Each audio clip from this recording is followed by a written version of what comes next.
Hi friends, எல்லோருக்கும் வணக்கம். எல்லோரும் எப்படி இருக்கீங்க? நான் நல்லா இருக்கேன். இன்றைக்கி நம்ம பேச போகிற ஒரு டாபிக் பெண்களை பற்றினது. நிரந்தரம் இல்லாத வாழ்க்கை, நிம்மதியே இல்லாத போராட்டம். இந்த உலகத்தில் அதிகமாக புரியப்படாத வாழ்க்கை எது தெரியுமா? ஒரு பெண்ணோட லைஃப். அவளோட லைஃப்பை பற்றி பேச ஆரம்பித்தா அதுக்கு முடிவே கிடையாது. அது ஒரு பெரிய தொடர்கதையாக போகும். என்னை பொறுத்த வரைக்கும் அது ஒரு மிகப்பெரிய போராட்டம் தான் நான் சொல்லுவேன்.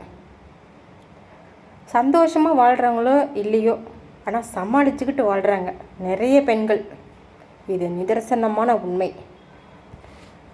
அவள் எப்படிலாம் வாழணும்னு சொல்லிட்டு ஒரு கனவோடு இருந்திருப்பாள். ஆனால் இன்றைக்கி நம்ம எப்படி தான் வாழ்கிறேன்னு தெரியாமே வாழ்ந்துக்கிட்டு இருப்பாள்.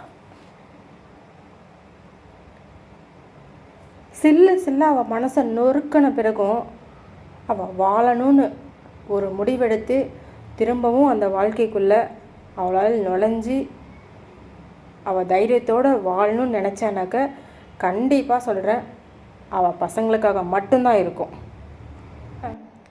அவளுக்கு பிடிச்சது எல்லாத்தையும் மனசில் போட்டு புதைச்சிக்கிட்டு அது ஒரு ஏக்கத்தோடையே கடைசி வரைக்கும் வாழ்ந்துக்கிட்டு, ஆனால் பிடிக்காத ஒரு விஷயத்த மனசளவில் ஏற்றுக்கிட்டு என்னடா பண்ணுறது, இதுதான் நம்ம வாழ்க்கைன்னு சொல்லிட்டு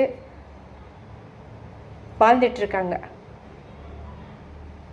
இப்படியே ஒரு ஏக்கத்தோடையே அந்த பொண்ணோட வாழ்க்கை முடிஞ்சு போகுது.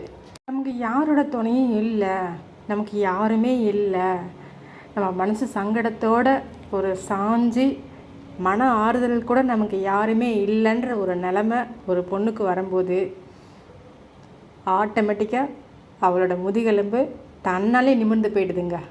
நமக்கு நம்ம தான், விழுந்தாலும் நம்ம தான், எழுந்தாலும் நம்ம தான்ற நிலைமைக்கு அவள் மனசை அவள் தயார்படுத்திக்கிறாள்.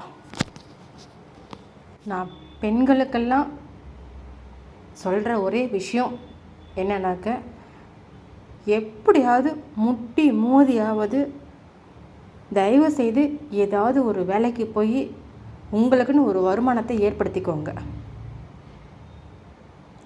நம்ம கடந்து வந்த பாதைகளில் எவ்வளோ கடினமானதுன்னு, எவ்வளோ கஷ்டம் இருக்குதுன்னு சொல்லிட்டு அதை அனுபவிச்சவங்களுக்கு மட்டும்தான் தெரியும்.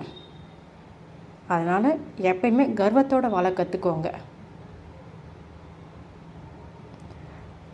நம்ம ராணியாக வாழணும்னு நினச்சா ராஜாவை தேடக்கூடாது, நம்ம ராஜ்யத்தை மட்டும்தான் தேடணுன்ற ஒரு எண்ணத்தை நம்ம மனசில் விதைக்க ஆரம்பிச்சுக்கணும். Okay, thank you.